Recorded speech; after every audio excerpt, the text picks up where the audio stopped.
How did we get to where we are? What is the state of the world in the 21st century? And how can we co-create a future that's beneficial for all?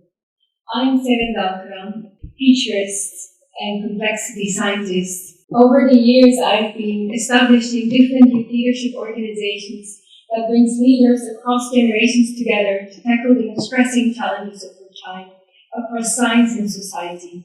Cultural historians would argue that throughout the course of human history, we always had a story to make sense of our time, to understand our present and navigate a future that we are capable of. Our old story is dying, and our new story has not been born yet. We are in between the stories, in a liminal phase. Perhaps this is a rite of passage, a phase of maturation in which we're undergoing a process from adolescence to adulthood, which is a very challenging process. What is the story of our time, and what is the role of young people in defining that story? What is the story of our generation? Today, we would like to take you on a journey.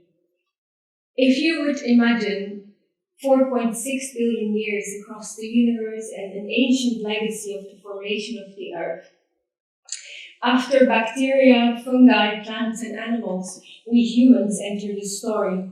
If you would imagine this as a walk of 4.6 miles, only in the last 20 centimeters, we humans enter the story. On the length of an arm, this would be your fingertip.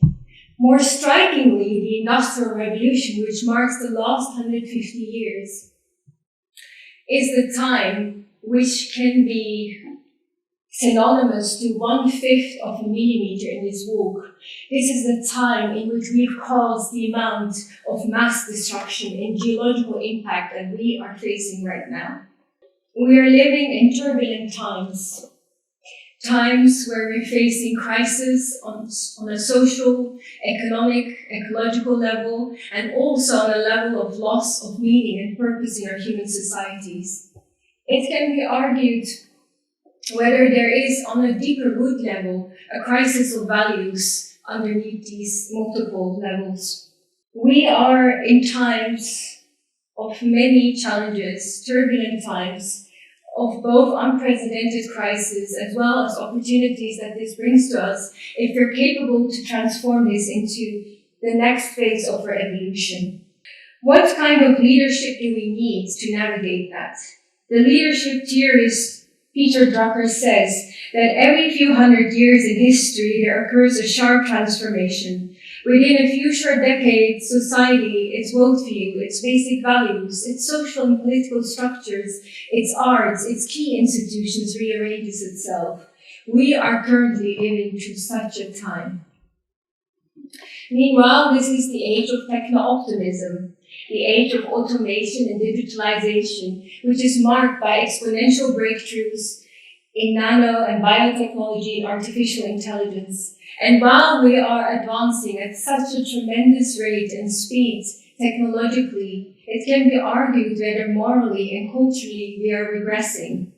How do we humanize the digital age? How can we preserve and evolve the human aspect?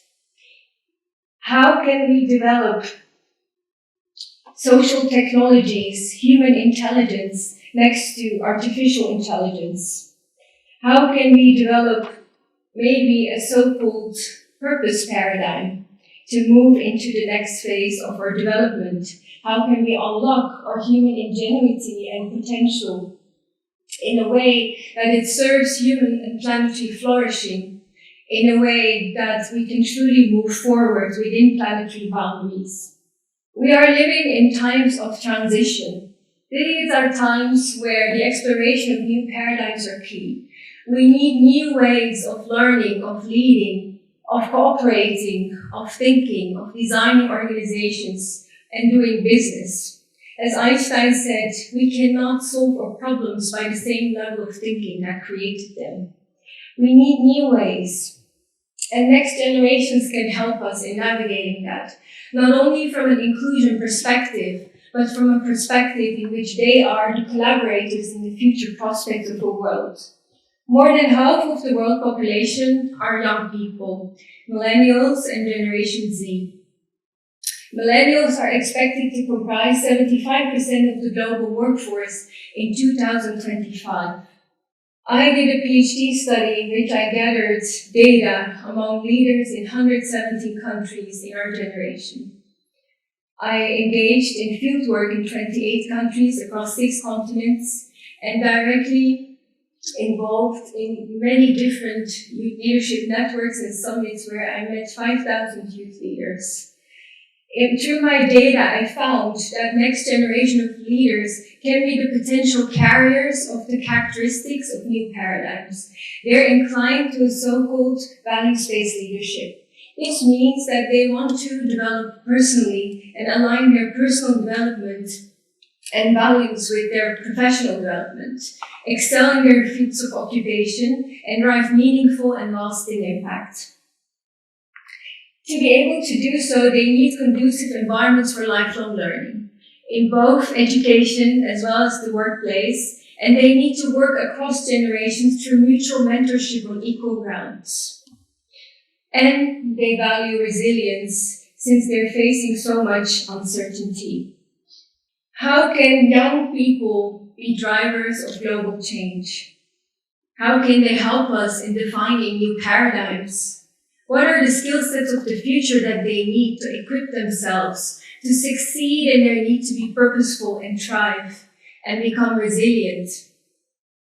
How can they do that across generations? Can the field of futures and foresight help us in navigating some of the biggest questions of our time as next generations? And how can next generations help us to advance the field? Can the field help us in finding a common denominator, a shared framework of understanding in navigating the future across generations, disciplines, and sectors? Is this perhaps one of the missing links or some of the aspects that need to be strengthened? And if so, if this is the case in the larger equation, can we generate knowledge, raise awareness, and build community around it? Today, I'm absolutely honored to introduce incredible youth leaders that I met in the region, in the MENA region. My first visit to Dubai was more than a decade ago at one of the largest youth leadership conferences where I had the absolute honor to meet His Highness Sheikh Mohammed bin Rashid Al Maktoum, the ruler of Dubai. His powerful words are reflected in this building. The future belongs to those who can imagine it, design it, and execute it. It is not something you await, but rather create. These words stayed with me, and many engagements followed, like Expo 2020, the World Fair of Innovation, and the Dubai Future Forum that took place in this building, uniting futurists across the globe. I noticed that there is an inclination in the natural fabric of these leaders regarding these values in the exploration of new paradigms. The solidarity I found among them truly moved me and inspired me to bring this panel together.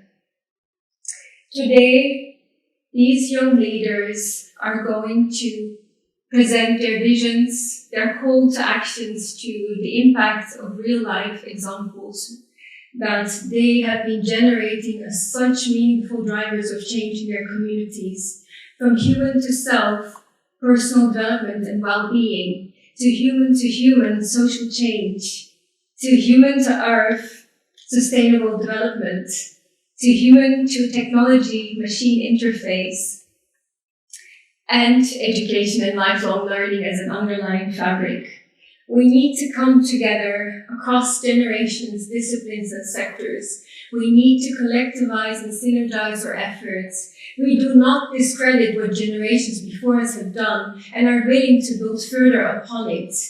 We do not to reinvent the wheel, but we're here to unfold, unpack, and unlock our own stories and also our collective stories, and partake in the process as collaborators in the future prospects of the world. Because if these are the time and we are the people, then if it's not us, who then? If it's not now, when? Thank you.